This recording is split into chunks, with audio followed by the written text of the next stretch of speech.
jobs that are higher paying and better quality emerge in every single platform shift, right? Yeah. If you think about when we went from the field to the factory to the office, now it's the office to, the ether. Yeah. And so in 1900, do you want to guess how many people were employed shoveling horse manure? There were 30,000 people. 30,000 people. So once the automobile came along, guess what? Yeah. You didn't need 30,000, but they moved on to the factory floor. Sure. They moved on to auto production, Sure. right?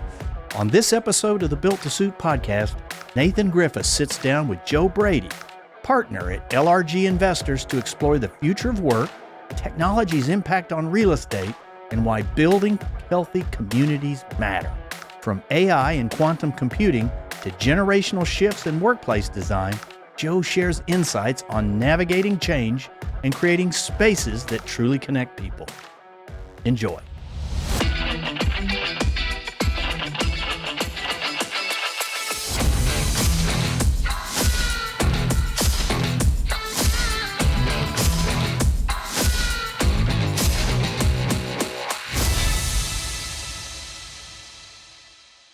Joe, thanks for sitting down with us today. Appreciate you spending some time. Excited to be working, obviously, a project with you. But I want to spend more time on how we didn't meet at the event, but we were at the UF Trends Conference that I think you were the chair of. I did chair it this year. Yes. Talk about that event. It was a wonderful event. Talk about that event and the role that you play in it, and what's going for the future. Well, the Trends Conference this past year was really focused on what's around the corner. Many of us go to conferences and we hear speakers, and it tends to be an echo chamber, right? You hear a lot of the same stuff.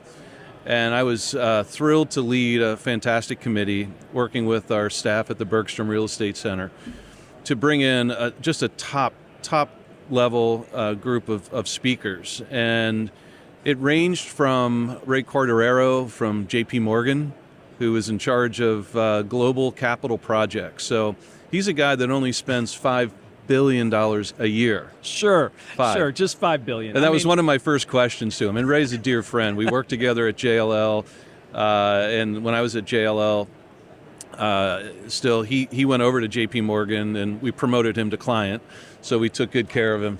But the fun question was, Ray, how do you spend $5 billion a year? Didn't Richard Pryor have that movie where he was trying to spend $100,000 in 24 hours to get multiple millions? So yeah, how do you spend $5 billion? Yeah. Well, it turns out that conversation went from where does JP Morgan view the future of office to how do they view Florida, given that we were all collectively in Florida. And what's interesting is Tampa and Orlando are both global hubs for JP Morgan, and they just added Jacksonville to that global list. Wow. And so as a hub, the investment dollars per year are extraordinary. Wow. And, there's JP Morgan's probably investing, at least on their own corporate campus side, close to $1 billion in Florida. It's astounding. So great to see that. But it was also terrific to talk about the topic du jour, which is what's the future of work? And so we talked quite a bit about JP Morgan's new headquarters building in New York. Amazing. 270 Park Avenue. Just got a text last night that yesterday, the very first 600 people were able to occupy the new building. Wow. And it's you would probably geek out on this. Oh no, I've done fly-throughs and I've seen. Right? Yes. So the Foster and Partners.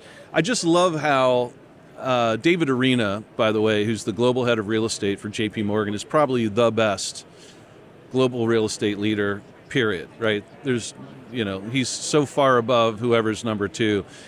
Just a visionary and a brilliant guy, and many people have been mentored by him, including me. And I'll tell a funny story later. Okay, if you're sure. game. But the vision to reach out to Norman Foster and to engage him in building community at 270 Park was extraordinary. And you think about that entire city block, 48th and Park over to Madison to 49th. 2 stories of just pure glass. And it is basically a city park that they've created. And so it really resonates about what this future of work is. And frankly, there's, for us in retail, and I wrote a book on this called Workshop, we've seen the movie already. We've seen how technology has evolved rapidly. It's changed consumer behavior, and you have to explore whether the real estate, the built environment, is kept up. Yeah. And we've seen over 10 years that irrelevant retail and irrelevant retailers have gone away. But those that are relevant, that have created experience, that have driven a movement, at least in our retail world, have excelled. And so JP Morgan is probably, everyone wants to focus on them because Jamie Dimon says everyone's back 5 days a week. Yeah. The conversation's almost irrelevant if you get to go to 270 Park Avenue, which is one of the finest office buildings in the world. So, all the accolades, it's fully environmentally sound and so forth. I can't remember how many restaurants.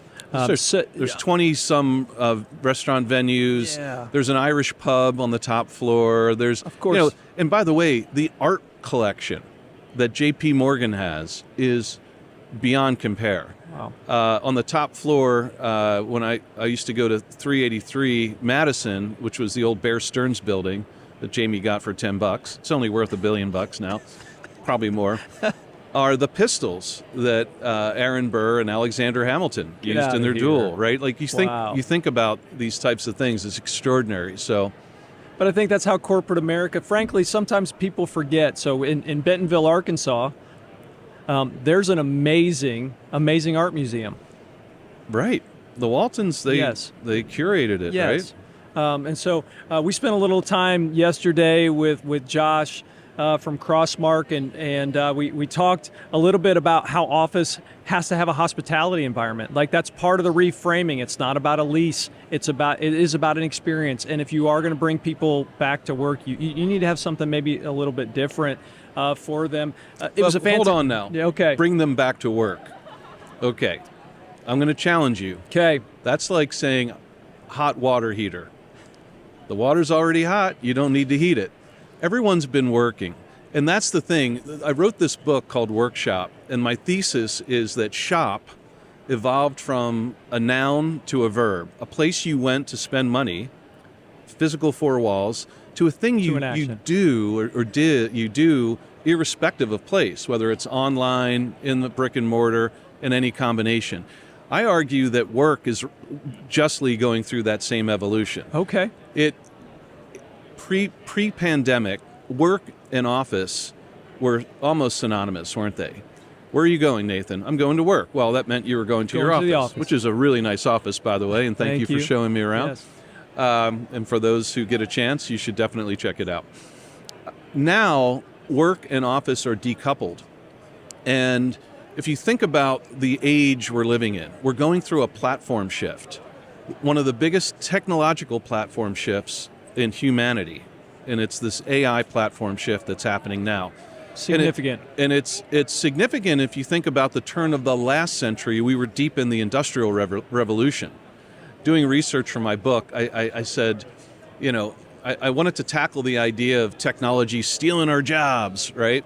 I think there was a South Park episode about that. Yeah. And they said jobs. We were going to elect Trump. So I mean, they've been on the bleeding edge of some. And they're doing a good job of talking about current events right now. Yes. If you're watching, sorry for the shameless plug for South Park. South Park will save democracy. Yes, please sponsor this episode. Yes, exactly. Trey and Matt, if you're listening. So the interesting thing, how did we get into South Park? How did that happen? Naturally. Yeah. But we were talking about work and office being decoupled, and so work is now a thing we do irrespective of place. And again, it's driven by that technology. We were talking about the platform shift. South Park. We went to South Park. But doing the research for my book and realizing that jobs get displaced, undoubtedly, but more jobs that are higher paying and better quality emerge in every single platform shift, right? Yeah. If you think about when we went from the field to the factory to the office, now it's the office to, the ether. Yeah. And so in 1900, do you want to guess how many people were employed shoveling horse manure in New York City? I don't want to guess, but I bet you're going to tell me the number. I am going to tell you the number. There were 30,000 people. 30,000 people. So once shoveling. the automobile came along, guess what? Yeah, You didn't need 30,000, but Yeah. they moved on to the factory floor. Sure. They moved on to auto production, Sure. right? And so today, those folks who are doing a job that likely will be displaced through technology have to figure out then how to prompt that technology and operate at a higher level. So, there's a really interesting quote from Eric Asimov, a futurist, and he said, "The illiterate of the 21st century will not be those who can't read or write, but those who can't learn, unlearn, and relearn." Yeah, I think you actually shared that with the conference. It's written down in my notebook. Yeah. That was one of the one-liners that I stole. So Yeah. I may not have used it a few times. Well, I hope. No, I think it's a very profound statement, and I can't remember the lady that you brought that wrote the book, and she talked about she wrote the book Generations. Dr. Jean Twenge. Dr. Jean Twenge. Highlight of the show, or the conference. I think it stemmed some really interesting conversations in my house. Yes. So kudos for bringing her. Yes. Thought she had brought a lot of great content. But she talked about how technology. It wasn't World Wars. It wasn't the Great Depression that stemmed in different ways. But it was technology, and she referenced how the cell phone. Right, how that became an inflection point in how we operate as humans in some ways, and I view AI as one of those things that very well could turn into another significant inflection point, and Office plays a part of that. Our industry is changing in real time so fast. Everybody, and I didn't want to make this this was a relational. This format was relational based. Sure. But so I didn't pull AI into all of it because that's the buzzword. But what we're talking about is, I think, super relevant because work can happen from everywhere. That is absolutely true. There is a displacement that will happen. The one thing that we can control is maybe our response to it. And so how do you balance? How do you talk to the person and give them encouragement, maybe for the young professional coming to this industry, on how you should approach what is going to be a significant maybe inflection point for our industry? I would say learn, and understand what AI is. Like, AI is a catchphrase for a number of different things. And so I wound up taking a course at MIT in AI and business strategy. Get out of here. Yeah. Man, and you're like, okay, I need to learn, well, relearn, I did, and then learn again. Well, I geeked out. I have an undergrad degree in electrical engineering. Oh, so you really are a nerd. When you're saying I geeked out, you embraced your inner engineer. Full nerd. I have some of those in my staff. I'll put some tape on my glasses now. But but it's essential to understand what it is, what it can do, what its limitations are, and how you can use it as a tool. I think the most important thing for young people is to realize it's not a panacea. Right? There's not pixie dust, right? It's not a black box that then will give you nirvana at the end. It's a tool. Yeah. Nathan, if you and I were going to go and dig a hole, and we needed to move, let's say, a ton of dirt, and you and I just had 2 shovels, it would take us all day. But you bring in a steam shovel, and with one fell swoop, in about 4 minutes, you're done. That's the analogy I like to use with young people. This is a tool that can help you accelerate what it is and how you're doing.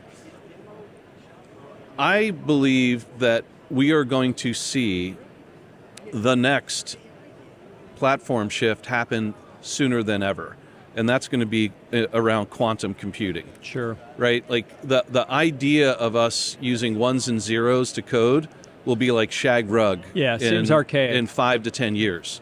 Because at the quantum level, it's 1, 0, and everything in between. And if you have one byte and you go to 2 bytes, well, then you have this linear progression of growth, right? But if you have 1 qubit and you go to 2 qubits, you have an exponential increase, Yeah. right? And so that power will allow us to do so much more. Now, there's always a dark side to every new technology, and we're not going to discuss that. But I think what Dr. Jean Twenge, I want to come back to her because she is brilliant. By the way, for those of you, so Dr. Jean Twenge is at the University of San Diego. She's a social psychologist, and she's written a book called iGen, another book called Generations. She's a specialist in parsing the data that has been collected for the past 40 years on people and behaviors. And she noticed this profound shift that happened between 2010 and 2014. It was the onset of the iPhone. It was the, sort of the kids with their heads down. It was compounded by some other factors. Sure. Right? And Jonathan Haidt from NYU, who wrote a fabulous book called The Anxious Generation. It's been on the New York Times bestseller list for over a year. Haidt references Jean Twenge in his work. And so why was Jean Twenge at a real estate conference? And the reason was we as practitioners need to understand who our employees are going to be in 5 and 10 years and who our tenants are going to be. And more importantly, how are these humans going to behave as consumers? Whether they're consuming space to work in, whether it's a traditional office space or it's a third place, fill in the blank, or how are they voting with their wallets, spending money, and what can you learn about that? Turns out the Gen Alphas are behaving exactly like boomers. They want the physical. These are people. I feel bad for the alphas who had to go through the pandemic, right, and who had that social isolation for 2-3 years, and so we need to understand that in order for you to design space, Sure, for me to develop communities. My why, if you were going to use a Simon Sinek, has evolved into building healthy communities, where and that can mean anything from the work we do together, building a mixed-use center, to the work I do as the president of my national fraternity, Pi Kappa Phi, where I have 11... We're going to have to come back together because I'm sure there's great stories there. Well, there are, but there's 11,500 undergrads and 125,000 living alumni, and we're in the middle of a loneliness epidemic that's happening. And we are seeing more and more. I had 5 phone calls last year that were from the CEO who shared that 5 individuals, undergrads, took their lives. Wow. That's unacceptable. Yeah. And so we have to be better. We have to do better. And what Jean Twenge is doing is putting a spotlight on what's happening from a trends perspective. So she's looking in a reactive way.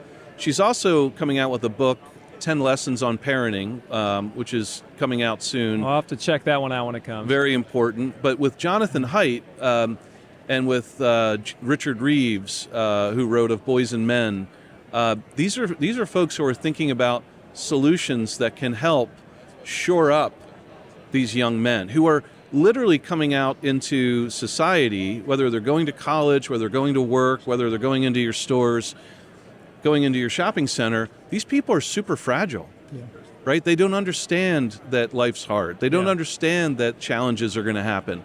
And so we have to make them anti-fragile, something Jonathan Haidt from NYU talks about quite a bit. So I think if we're really going to be invested in the built environment, we have to be invested in our community and our people. We talk about that. Our why is bring communities to life. It's probably why we like doing business together. I'd love to schedule some time when we can sit down for 45 minutes to an hour and have these conversations, because I think they're really important to our industry. They're vital. But more importantly to that, they're important to our lives. and to our legacies, and how we leave not only our industry, but how we leave things better than we found it. And that's so. I wish we had more time, Joe, but they're giving me the signals back here. But you're close enough that we'll bring you down to our studio and love to sit down for a little bit of time. But thanks, Joe, for spending some time with us. Great to see you.